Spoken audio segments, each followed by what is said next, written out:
নমস্কার বন্ধুরা, অর্পিতা স্পিরিচুয়াল চ্যানেলে আপনাদের সবাইকে স্বাগত। বন্ধুরা, আপনারা জানেন কি যে ব্রাহ্মণদের দ্বিজ কেন বলা হয়? এই দ্বিজ কথার অর্থ কি? আর এই দ্বিজ হতে গেলে তাদের যে উপবীত বা পৈতে ধারণ করতে হয় তারই বা ব্যাখ্যা কি? তারই বা আধ্যাত্মিক অর্থ কি?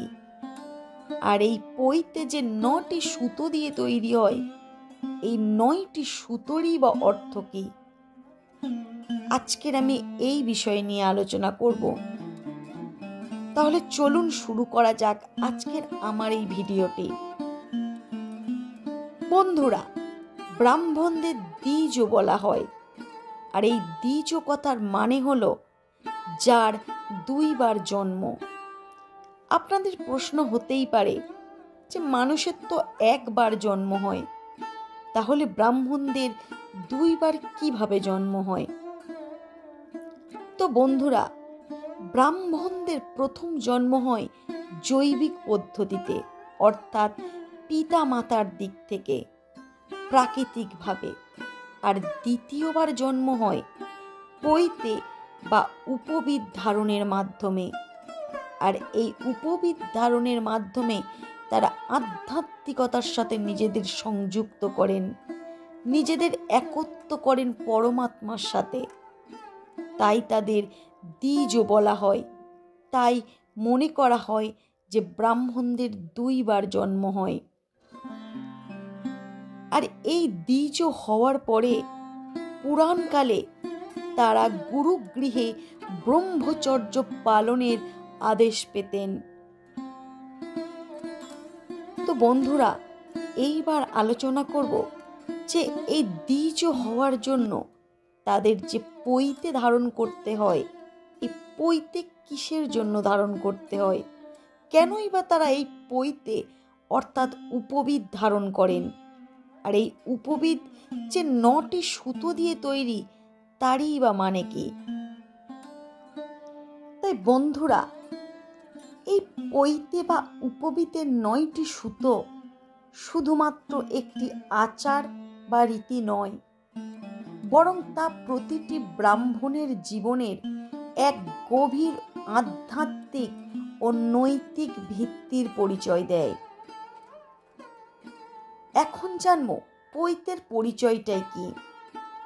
ব্রাহ্মণদের কাঁধে ও বুকে পরিধান করা সুতোকে বলা হয় পৈতে। এটি সাধারণত 3টি পাক বা লুপে ঘোরা থাকে এবং এতে মোট 9টি সুতো থাকে। এই 9টি সুতো রয়েছে গভীর প্রতীকী অর্থ। এই 9টি সুতো কি মানে বহন করে চলেছে সেই বিষয়েও আজকের আলোচনা করব। প্রথমত, এই 9টি সুতো নবগ্রহের প্রতীক হিসাবে চিহ্নিত বহন করে। এই 9টি সুতো হলো নবগ্রহের রূপ। আর এই নবগ্রহ হলো সূর্য, চন্দ্র, মঙ্গল, বুধ, বৃহস্পতি, শুক্র, শনি, রাহু ও কেতু। প্রত্যেকটি গ্রহের এক একটি গুণ ও এক একটি শক্তির প্রতীক হিসাবে কাজ করে।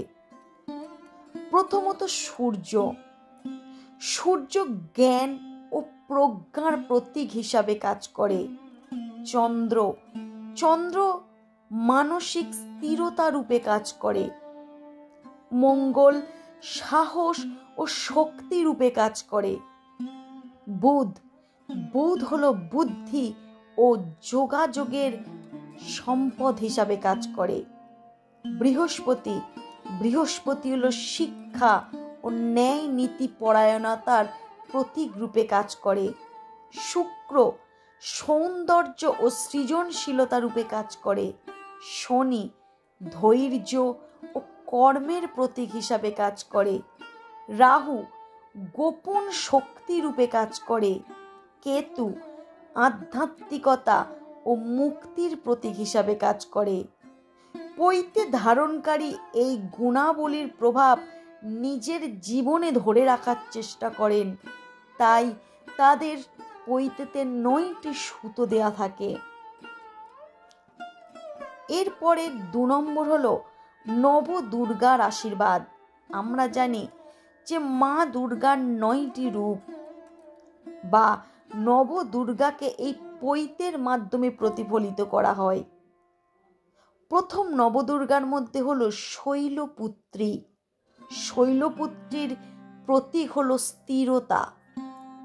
ব্রহ্মচারিণী, ব্রহ্মচারিণীর প্রতীক হিসাবে কাজ করে তপস্যা। চন্দ্রঘণ্টা, চন্দ্রঘণ্টার প্রতীক হিসাবে কাজ করে শান্তি। কুষ্মান্ডা, কুষ্মান্ডার প্রতীক হিসাবে কাজ করে সৃষ্টি শক্তি। স্কন্দমাতা, স্কন্দমাতার প্রতীক হিসাবে কাজ করে মাতৃত্ব। কাত্যায়নী, কাত্যায়নীর প্রতীক হিসাবে কাজ করে সাহস। কালরাত্রি, কালরাত্রির প্রতীক হিসাবে কাজ করে অন্ধকার বা অজ্ঞানতার নাশ। মহাগৌরী, পবিত্রতার প্রতীক হিসাবে কাজ করে। সিদ্ধিদাত্রী, সিদ্ধি অর্থাৎ জ্ঞান প্রদানকারী রূপে কাজ করে। এইগুলি পৈতে ধারণকারীকে মানসিক শক্তি ও সাহসী করে তোলে। 3 ত্রিমূর্তি অর্থাৎ 3টি গুণের অধিকারী।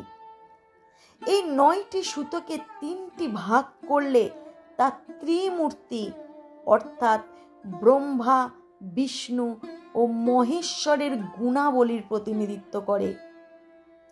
প্রথমত ব্রহ্মা। ব্রহ্মা হলেন সৃষ্টিলতা ও জ্ঞানের প্রতীক, সৃষ্টিশীলতা ও জ্ঞানের প্রতীক। দ্বিতীয় বিষ্ণু, পালন ও রক্ষাকর্তা রূপে কাজ করে। মহেশ্বর, ধ্বংস, পুনর্জন্ম, মোক্ষ হিসাবে কাজ করে। এই 3 শক্তির সমন্বয়ে সৃষ্টি, রক্ষা ও লয়ের চক্র চলে। ভগবদ গীতায় ব্রাহ্মণের এই কর্ম ও কিছু গুণাবলী সম্পর্কে বলা আছে। ভগবদ গীতায় ব্রাহ্মণদের কর্ম সম্পর্কে স্পষ্ট উল্লেখ আছে। গীতার অধ্যায় 18 এবং 42 নম্বর শ্লোকে বলা হয়েছে, সম দম স্তব শৌচং ক্ষান্তি রাজ্য বর্মেবচ জ্ঞানং বিজ্ঞান মাস্তিকং ব্রহ্ম কর্ম সভাজনম। অনুবাদ হলো সম, দম, তপ, শৌচ, কান্তি, সরলতা, জ্ঞান, বিজ্ঞান ও আস্তিক্যগুলি হলো ব্রাহ্মণদের স্বভাবজাত কর্ম। এই গুণাবলীর সাথে পৈতের 9টি সুতোর গভীর সম্পর্ক রয়েছে। প্রতিটি সুতো ব্রাহ্মণদের এই 8টি গুণের একটি বিশেষ দিককে প্রতিফলিত করে এবং ধারণকারীকে এই গুণাবলী অর্জনে সহায়তা করে। সম বা মানসিক সংযম, দম বা ইন্দ্রিয় নিয়ন্ত্রণ, তপ বা তপস্যা, শৌচ বা পবিত্রতা, ক্ষান্তি বা ধৈর্য, সরলতা, জ্ঞান, বিজ্ঞান এবং আস্তিক্য। এই সমস্ত গুণাবলী পৈতের মাধ্যমে প্রতিদিন স্মরণ করা হয়, তাই পৈতের 9টি সুতো দেয়া থাকে। দৈনন্দিন জীবনে এর প্রভাব কি পড়ে ব্রাহ্মণদের জীবনে পৈতে ধারণ করলে? প্রতিদিন সকালে পৈতে পরিধানকালে একজন ব্রাহ্মণ এই 9টি সুতোর প্রতীকী অর্থকে স্মরণ করেন। এটি ধ্যান, আত্মশুদ্ধি ও মানসিক প্রশান্তির একটি প্রক্রিয়া। এটি তার ধর্মীয় কর্তব্য, চরিত্র ও আচরণে শুদ্ধতা বজায় রাখতে সাহায্য করে।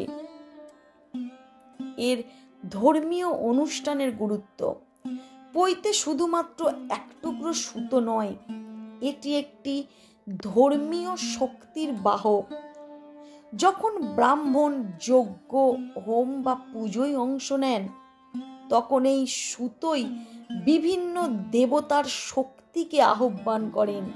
আমরা আগেই পড়েছি যে 9টি সুতোর কি কি অর্থ।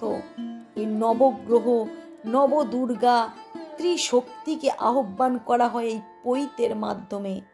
প্রত্যেকটি একটি সুতো এক একটি মন্ত্র ও দেবতার সাথে যুক্ত, যা অনুষ্ঠানকে আরো পবিত্র করে তোলে। পৈতের 9টি সুতো হলো ব্রাহ্মণদের জীবনের এক পূর্ণাঙ্গ দিক নির্দেশিকা। এটি নবগ্রহ, নবদুর্গা, ত্রিমূর্তি এবং গীতায় বর্ণিত ব্রাহ্মণদের কার্যাবলীর প্রতীক, যা ব্রাহ্মণদের আধ্যাত্মিকতা, চরিত্র ও জীবনের উদ্দেশ্যকে নির্ধারণ করে। এই ঐতিহ্য প্রাচীন হলেও তার মূল্য আজও অমলিন। পৈতের 9টি সুতোর গভীর তাৎপর্য আমাদের শেখায় কিভাবে একজন ব্রাহ্মণ হতে হয় কর্ম, গুণ ও চেতনার মাধ্যমে, কিভাবে নবগ্রহের কার্য নিজেদের মধ্যে করতে হয়, কিভাবে মা দুর্গার নবদুর্গার আশীর্বাদ পেতে হয়।